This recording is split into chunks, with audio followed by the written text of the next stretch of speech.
एक कौम जिसे अल्लाह ने जमीन का बेहतरीन हिस्सा दिया था, हरियाली, नदियां, नरम हवाएं और खुशहाली। उनकी रहनुमाई के लिए भेजे गए हजरत नूह अलैहिस्सलाम। लेकिन इन तमाम नेमतों के बावजूद वे सबसे बड़ी नेमत तौहीद को भूल गए। रिवायतों के मुताबिक यह कौम बाबुल आज का इराक के आसपास रहती थी, जिस्मानी तौर पर ताकतवर, मालदार और तरक्की याफ्ता। मगर धीरे धीरे उनके दिलों में शिर्क का बीज उगने लगा। शुरू में उन्होंने नेक लोगों की याद में उनकी तस्वीरें बनाई, फिर उन तस्वीरों से अकीदत बढ़ी, अकीदत से सजदा हुआ और सजदे से बुत परस्ती शुरू हो गई। कुरान में उनके कुछ बुतों के नाम आते हैं: वद, सुवा, यगूस, यौक और नस्र। पत्थर के बुत खड़े थे, मगर असली सख्ती उनके दिलों में थी। इसी अंधेरे दौर में अल्लाह ने हजरत नूह अलैहिस्सलाम को नबी बनाकर भेजा। उन्होंने अपनी कौम को दिन रात दावत दी, खुलकर भी और छुपकर भी, नरमी से भी और सख्ती से भी। वे कहते, सिर्फ अल्लाह की इबादत करो, उसी से माफी मांगो, वो तुम पर आसमान से खूब बारिशें बरसाएगा, तुम्हें माल और औलाद देगा, बागात उगाएगा और नहरें जारी कर देगा। लेकिन जवाब में क्या मिला?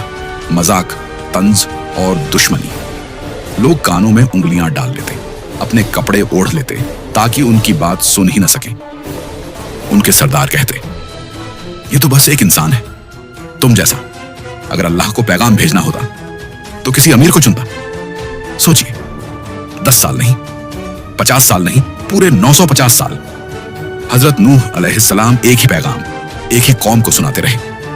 आखिरकार जब उन्हें यकीन हो गया कि ये लोग नहीं बदलेंगे, तो उन्होंने दुआ की, ऐ मेरे रब, जमीन पर किसी काफिर को बाकी ना छोड़, ये तेरे बंदों को गुमराह करेंगे और सिर्फ फासिक और नाशुक्रे पैदा करेंगे।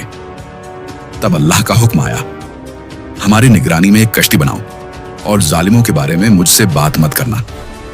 रेगिस्तान में कश्ती बनती देख लोग हंसते थे। यहां पानी कहां है?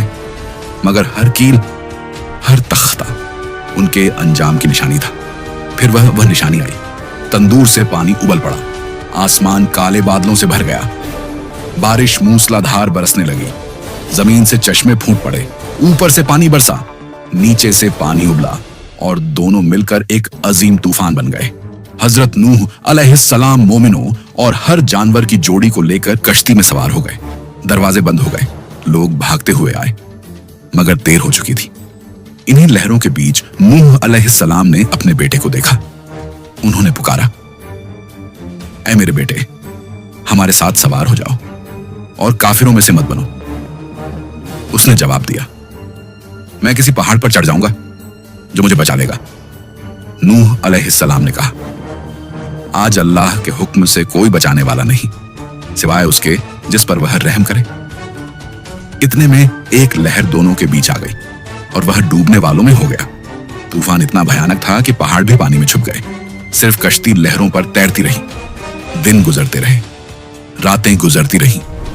फिर अल्लाह का हुक्म आया, ऐ जमीन, अपना पानी निगल ले, ऐ आसमान, थम जा।